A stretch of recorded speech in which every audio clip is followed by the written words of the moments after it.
नमस्कार दोस्तों, कैसे हो। आशा करता हूँ आप सभी ठीक होंगे, स्वस्थ होंगे, मज़े में होंगे। जब तक तोड़ेंगे नहीं तब तक छोड़ेंगे नहीं। हिंदी के एक एक प्रकरण को हम पढ़ते चलेंगे। तो पिछली कक्षा में हम संज्ञा पर बात कर रहे थे। संज्ञा पर हमने पूर्ण बात कर ली। अब हम सर्वनाम की ओर चलते हैं। सर्वनाम की पहले परिभाषा देंगे और सर्वनाम किन किन शब्दों से बना है पहले हम जान लेते हैं। सर्वनाम दो शब्दों से मिलकर बना है। सर्व का क्या है? सब। नाम का होता है संज्ञा, सभी की संज्ञा यानी सबका नाम। तो पहले परिभाषा देखते हैं। सर्वनाम कितने प्रकार के होते हैं, सर्वनाम के कुल कितने हैं, सर्वनाम कुल कितने हैं। तो सर्वनाम के 6 प्रकार हैं। कितने प्रकार हैं? 6 प्रकार हैं। और कुल सर्वनाम कितने हैं?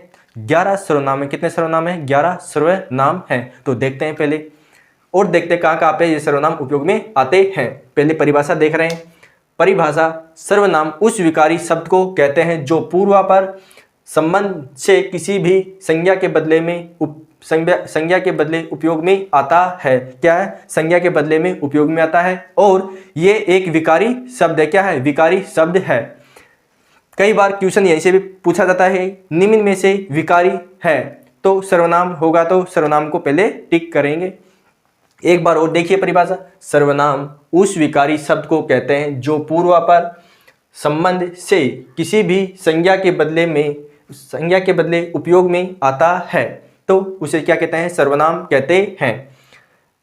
अब देखिए हिंदी में सर्वनाम है। हिंदी में सर्वनाम कितने हैं? हिंदी में 11 सर्वनाम है। कितने हैं सर्वनाम है? 11 सर्वनाम है। तो कौन कौन से?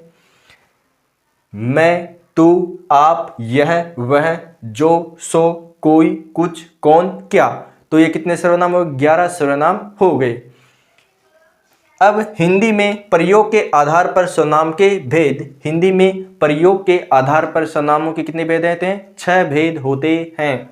कितने भेद हैं? 6 भेद होते हैं। और शब्द शुद्धि के जरिए हम ये ना लिखकर क्या लिखेंगे? ये लिखेंगे। तो ये क्या है? संस्कृत के हिसाब से तो ये क्या अशुद्ध माना जाएगा।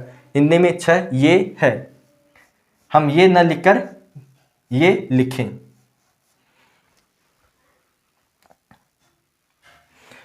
हिंदी में प्रयोग के आधार पर सर्वनामों के भेद यानी सर्वनाम के भेद कितने हैं? 6 भेद हैं।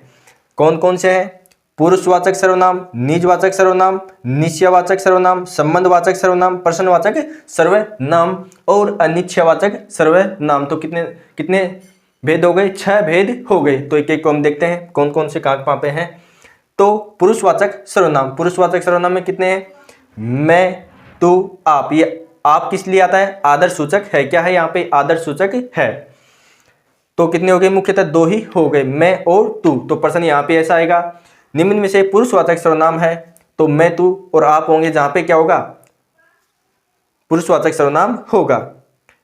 मुख्यतः ये क्या है? निजवाचक सर्वनाम है। निजवाचक सर्वनाम में कुल कितना है? एक ही सर्वनाम है। कौन सा? आप। और अव्यय भी इनकी स्थान पर उपयोग में लेते हैं। क्या है? अव्यय इनके स्थान पर उपयोग में लेते हैं। वो कौन से हैं? खुद, स्वयं, खुद। तो ये 2 आते हैं। इनकी चर्चा हम आगे करेंगे। निश्चयवाचक सर्वनाम यह, वह, सो। आप सोच रहे हैं सो यहीं पे आएगा। संबंधवाचक सर्वनाम जो केवल एक है। क्या है? जो एक है। प्रश्नवाचक सर्वनाम कौन, क्या। प्रश्नवाचक सर्वनाम कौन कौन से हैं? कौन और क्या। आप ध्यान दीजिए इनकी ओर, ये मुख्यतः आते हैं एग्जाम में। अब हम अनिश्चयवाचक सर्वनाम तो कौन कौन से हैं? कोई, कुछ, अब हम सर्वनाम के महत्वपूर्ण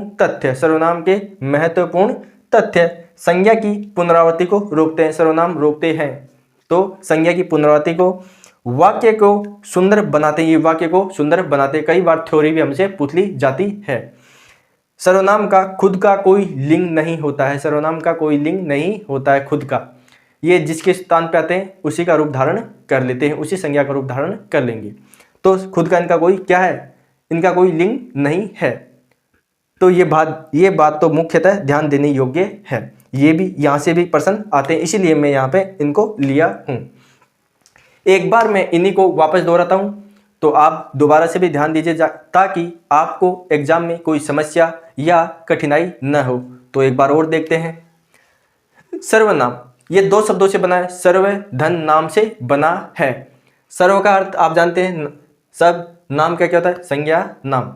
तो सबका नाम, तो सर्वनाम बना।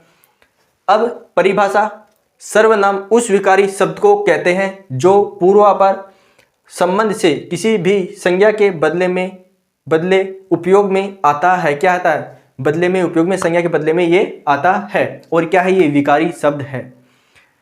अब देखिए हिंदी में सर्वनाम है कितने हैं? 11 सर्वनाम है। कौन कौन से हैं? मैं, तू, आप, यह, वह, जो, सो, कोई, कुछ, कौन, क्या। तो ये कितने सर्वनाम हो गए? 11 सर्वनाम हो गए। तो हम गिन के भी देख सकते, 1 2 3 4 5 6 7 8 9 10 11। तो कितने हो गए? 11 सर्वनाम हैं। अब हिंदी में प्रयोग के आधार पर सर्वनाम के भेद। हिंदी में प्रयोग के आधार पर सर्वनाम के भेद प्रश्न ऐसा आएगा। तो कितने बताने हैं? 6 बताने हैं। कितने बताने हैं? 6 बताने हैं। वे कौन कौन से हैं? पुरुषवाचक सर्वनाम में कौन कौन से आते हैं? मैं, तू, आप, आदर के लिए आता है ये। निजवाचक सर्वनाम केवल आप और अवयवी इसके स्थान पे उपयोग में आते हैं। खुद, स्वयं और खुद भी आते हैं। ये क्या है? अव्यय है। क्या है? अव्यय सर्वनाम नहीं है। निश्चयवाचक सर्वनाम, निश्चयवाचक सर्वनाम यह, वह, सो, यह, वह, सो। संबंधवाचक सर्वनाम केवल जो है। क्या है? केवल जो है। प्रश्नवाचक सर्वनाम कौन, क्या। प्रश्नवाचक सर्वनाम कौन, क्या है। अब अनिश्चयवाचक सर्वनाम कोई, कुछ, कोई, कुछ। इनकी विस्तार पूर्वक चर्चा हम आगे आने वाली कक्षा में करेंगे। अब सर्वनाम के महत्वपूर्ण तथ्य। संज्ञा की पुनरावृत्ति को रोकते हैं। संज्ञा की क्या है? पुनरावृत्ति। जो बार बार संज्ञा आती है ना, उनकी आवृत्ति को ये रोकते हैं, जिससे वाक्य अच्छा लगता है, सुंदर होता है। संज्ञा वाक्य को सुंदर बनाते हैं। सर्वनाम क्या बनाते हैं? वाक्य को सुंदर बनाते हैं। संज्ञा बार बार नहीं आएगी और उनके स्थान पे आते जाएंगे, तो वाक्य क्या होगा? सुंदर दिखाई देगा। अब वाक्य को सुंदर बनाते हैं। सर्वनाम का खुद का कोई लिंग नहीं होता है। ये बात तो बहुत अच्छी है। इनका क्या हो? कोई इनका लिंग नहीं है खुद का।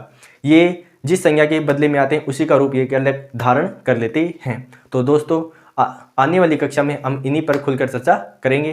तो आप अपने कार्य पथ पर चलते रहिए और लक्ष्य को ध्यान में रखिए। आज के लिए इतना ही। धन्यवाद।